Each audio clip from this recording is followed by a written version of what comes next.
एक कहानी ऐसी भी। छोटे से शहर बरेली का रहने वाला अभिनव नोएडा में इंजीनियरिंग की पढ़ाई कर रहा था। अभिनव पढ़ाई लिखाई में बहुत अच्छा था, लेकिन परिवार की फाइनेंशियल सिचुएशन कुछ खास नहीं थी। वो भी बाकी स्टूडेंट्स की तरह मस्ती करना चाहता था, पैसे उड़ाना चाहता था, लेकिन ये कुछ हद तक संभव नहीं था।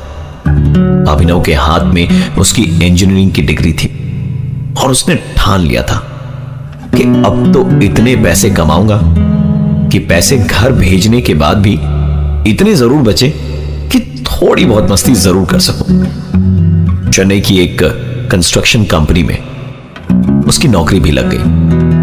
पहले 10 दिन उसने कंपनी की गेस्ट हाउस में बिताए। इस बीच इधर उधर खोजबीन के बाद उसे एक 2 BHK फ्लैट रेंट पर मिल गया। ऑफिस से थका हारा अभिनव जब घर पहुंचा तो रात का खाना बनाया और उसके बाद किताबें पढ़ते पढ़ते उसे कब नींद आई पता ही नहीं चला। आधी रात गई उसकी नींद एक आवाज से टूटी। घड़ी की तरफ देखा तो करीबन 1 बजे थे उस समय। आवाज घर के मेन गेट से आ रही थी। कई सवाल उमड़ रहे थे अभिनव के मन में। कौन हो सकता है इस समय? क्योंकि इस शहर में तो वो ज्यादा लोगों को जानता भी नहीं है। जैसे जैसे वो दरवाजे की तरफ आगे बढ़ रहा था, उसे एक अजीब सा भय अंदर तक सहमा रहा था। ऐसा लग रहा था मानो कोई ठीक उसके पीछे हो, परंतु पीछे घूमने की वो हिम्मत न कर सका। बस 2 कदम के फासले पर था अभिनव उस दरवाजे से कि अचानक वो आवाज बंद हो गई। अभिनव ने फिर भी हिम्मत करके दरवाजा खोला तो वहां कोई भी मौजूद नहीं था। अभिनव ने दरवाजे को बंद किया और पलटकर वापस कमरे की तरफ जैसे ही आगे बढ़ा, एक बार फिर वो आवाज उसके कानों तक आई। दरवाजा खोलने के लिए जैसे ही उसने अपने हाथ बढ़ाए, आवाज सामने के दरवाजे से आना बंद हो चुकी थी, क्योंकि इस बार दरवाजे पर हो रही दस्तक पीछे के दरवाजे से आ रही थी। पीछे था वो कमरा जो ब्रोकर ने अभिनव को नहीं दिया था। उस दरवाजे के सामने लगा था एक ताला और दरवाजे को कोई अंदर से धक्का दे रहा था। अभिनव और बर्दाश्त नहीं कर पाया और सीधा अपनी बिल्डिंग से बाहर निकलकर परेशानी वाली हालत में अपने दोस्त ऋषि को फोन करने लगा। शहर नया था और ये घर भी। चेन्नई के इस 2 BHK फ्लैट में अभिनव की ये पहली रात थी जो दरवाजों पर होने वाली दस्तक से उसे अंदर तक डरा चुकी थी। और गौरतलब बात यह थी कि दस्तक उस कमरे से भी आ रही थी जिसके बाहर ताला लगा था। अभिनव डर के मारे अपनी बिल्डिंग के बाहर भागा और रात करीबन 1:15 बजे पागलों की तरह अपने दोस्त ऋषि को फोन करने लगा। ऋषि के फोन उठाने पर अभिनव ने उसे सारी बात बताई। आधे घंटे के ठीक बाद ऋषि उसके घर के बाहर था। दोनों एक साथ घर के अंदर प्रवेश करते हैं। चारों तरफ सन्नाटा था, ना कोई दस्तक और ना ही कोई और आवाज। दोनों काफी देर तक एक दूसरे से बातें करते रहे और उसके बाद तकरीबन 3-3:30 बजे उनकी आंख लगी। ऋषि को नींद में कुछ समझ नहीं आ रहा था, पर वो एक अजीब सी आवाज को सुन पा रहा था। ऐसी आवाज उसने आज से पहले कभी नहीं सुनी थी। जो आवाज अब तक उसे बड़ी दूर से सुनाई दे रही थी, वो अब धीरे धीरे और भी ज्यादा जोर पकड़ते हुए उसके कानों के पास आ रही थी। ऋषि इन चीजों को और बर्दाश्त नहीं कर पा रहा था। उसने अभिनव को नींद से जगाया और उसे सुनाई दे रही आवाज के बारे में बताया। अभिनव ने कहा यह शायद उसका वहम है। अभिनव को कोई भी आवाज सुनाई नहीं दे रही थी। ऋषि के सर से पसीना तरबतर गिरे जा रहा था, क्योंकि उसे वो आवाज साफ तौर पर सुनाई दे रही थी और वो धीरे धीरे उसे पागलपन की ओर घसीट रही थी। तभी अचानक अभिनव ने कहा कि क्या तुमने किसी के दरवाजे को खटखटाने की आवाज सुनी? ऋषि ने बताया कि उसे दरवाजे को खटखटाने की कोई आवाज नहीं आ रही है, पर इस तरह की आवाज सुनाई दे रही है।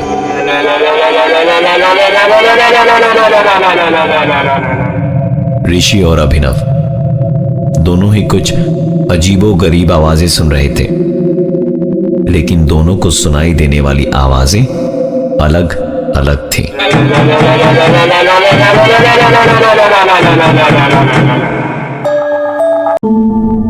अभिनव को अपने घर में कुछ अजीब आवाजें सुनाई देती हैं।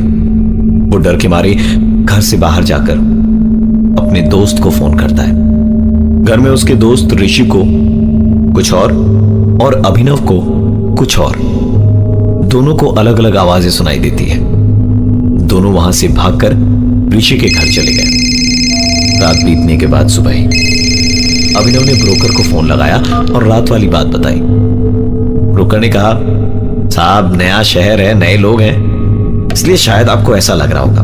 अरे 2-3 दिन की बात है, एक बार आप इस माहौल से एडजस्ट हो जाए, फिर देखिए सब ठीक हो जाएगा। पता नहीं क्यों पर अभिनव को ब्रोकर की बातें सही लग रही थी। उसने अपना काम खत्म करा और थका हारा ऑफिस से लौटकर अपने घर का ताला खोल ही रहा था कि तभी पीछे से आवाज आई, तो आप ही हैं अभिनव साहब, सुना आपको बड़ी दिक्कत हुई रात को। पलटकर देखा तो सीढ़ी पर 45-50 साल का एक आदमी बैठा था। बातचीत आगे बढ़ी तो पता चला कि वो इस मकान के मालिक हैं। अभिनव ने घर का दरवाजा खोला और घर आए मेहमान को अपने साथ अंदर ले गया। अभिनव ने कल रात घटी सारी घटना विस्तार से बताई तो मकान मालिक ने पूछा कि ब्रोकर ने आपको दूसरे कमरे की चाबी क्यों नहीं दी? वो ब्रोकर कुछ गड़बड़ तो नहीं कर रहा? दोनों बातें ही कर रहे थे कि अचानक एक बार फिर दरवाजे पर वैसी ही दस्तक सुनाई दी जो कल रात अभिनव ने सुनी थी। अभिनव ने मकान मालिक से कहा, आपने सुना ना, कल रात से ये आवाजें मुझे परेशान कर रही हैं। मकान मालिक हैरान होकर अभिनव की तरफ देख रहा था, क्योंकि उसे कुछ भी सुनाई नहीं दिया था। खैर हिम्मत जुटाकर अभिनव वहां से उठा और कहा, मैं आपके लिए चाय बनाकर लाता हूं। चाय बनाने के लिए किचन में जाना तो बहाना था, ताकि वो उस दरवाजे पर नजर रख सके जहां से वो अजीबोगरीब आवाजें आ रही थी। उसने चाय बनाने के लिए पानी उबालना शुरू किया और साथ ही ब्रोकर को फोन लगाया और कहा, यार सच बताना, इस घर में कुछ गड़बड़ तो नहीं है ना? इस घर के मालिक हमारे साथ यहां बैठे और पूछ रहे हैं कि दूसरे वाले कमरे में ताला क्यों लगा रखा है। मकान मालिक का नाम सुनकर ब्रोकर की मानो हवाइयां उड़ गई। उसने दोबारा पूछा, कौन आया है आपके यहां? अभिनव ने बताया, मकान मालिक। और ये सुनते के साथ ही ब्रोकर ने फोन की लाइन काट दी। अभिनव को चेन्नई शिफ्ट किए हुए अभी कुछ ही दिन हुए थे। उसके नए फ्लैट में पहली ही रात अभिनव और उसके दोस्त ने अलग अलग आवाजें सुनी।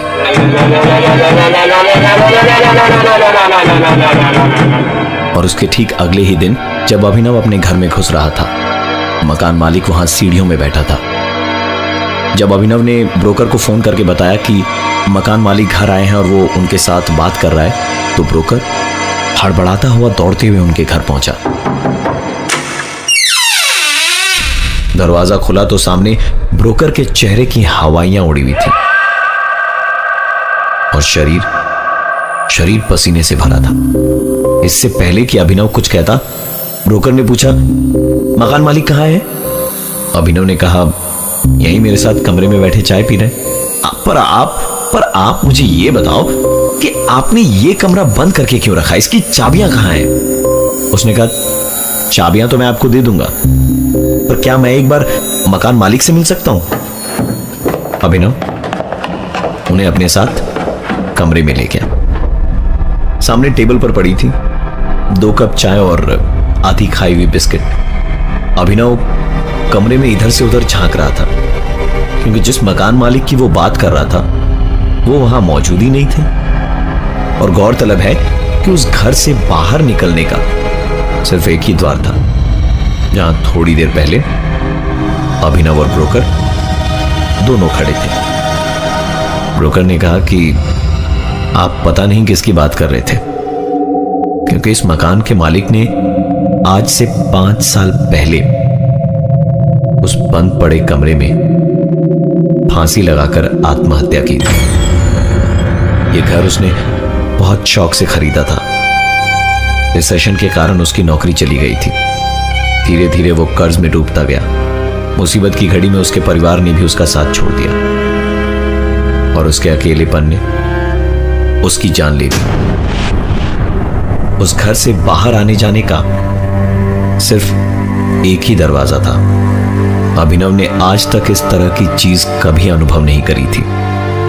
उसने ब्रोकर से कहा कि मैं इस घर में 1 मिनट भी नहीं रह सकता, और सारी चीजें अपनी पैक करने लगा।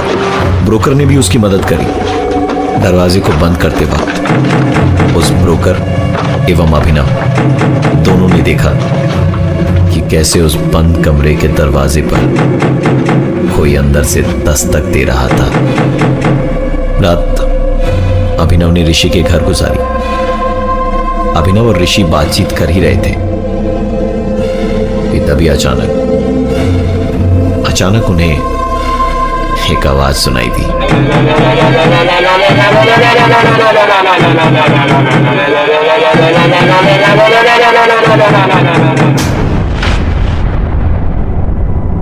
और ये थी आज की एक कहानी ऐसी भी।